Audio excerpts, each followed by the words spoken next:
So I have a tree.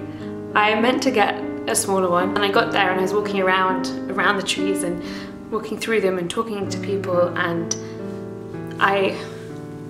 one thing I really loved as a child was that feeling of like, oh, we have a really big tree this year, and looking up at it and feeling small in front of it. I like that feeling. I know that I'm probably not going to get that feeling back in the same way, but I like when you're confronted with something that makes you realise that you're actually quite little. And the whole experience of getting a tree in general is kind of fascinating to me, because it's a weird thing that humans do.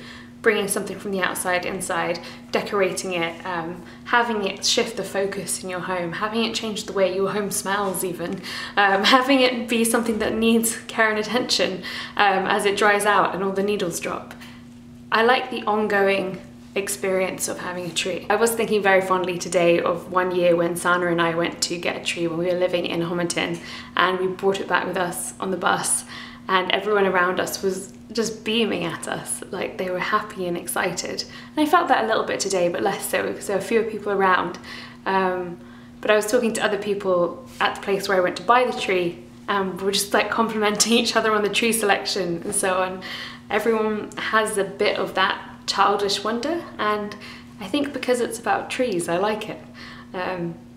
Because it's about this thing that I see as a more all-round experience, and again is a strange thing that we do. Pines will spike us as we're trying to arrange it, and the bark itself might be rough and covered in insects, and it's a challenge sometimes to get it to be straight, but we still do it, and that's part of it. A tree is a very comforting presence, and I was having a memory, again, I can't remember if I've shared this in previous years or not, of we used to pick our trees sometimes from this beautiful little nursery near us, and sometimes from Homebase, which is kind of like Lowe's for those of you in the US. It's like a massive hardware store. But when we went to the nurseries, that was the one I really loved. I think that they were more expensive there, which is why we didn't always go there.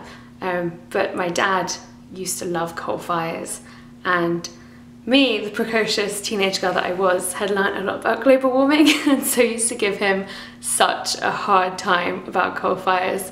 That version of me would be furious at how much I fly. I'm also, to be fair, not thrilled about my impact on the planet. He would definitely start lighting coal fires when it was not seasonally appropriate yet, but he used to love them. That was one of his big winter things to do. And so he would buy these huge bags of coal from the place where we would also get our tree, or sometimes get our tree.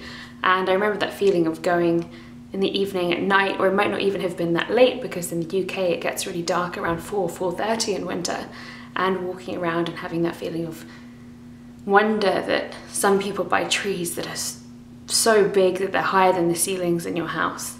And then that whole part of then going home and putting the tree in a bucket. We didn't have the little stand that I do now. We just had a bucket, then we'd get a brick from the garden and try and balance it out. And my dad was very anxious about the tree falling on us, understandably, but I was like, why are you being so ridiculous? And then we decided on a theme for that year in terms of light colour, and yeah, I don't know, that bit I really treasure. It's a treasured part of this month for me, and we would always do it on the 1st or 2nd or 3rd of December. So this year it's the 2nd of December because it's a Saturday, and it's been lovely to honour this process. It doesn't feel so much as a tribute to that time in my life as some kind of strange extension of it. And I don't know, when people say things like, oh, I can really feel so-and-so's presence right now, I don't really have those feelings, but I think I have something like it. Not that, but something like it. See you tomorrow.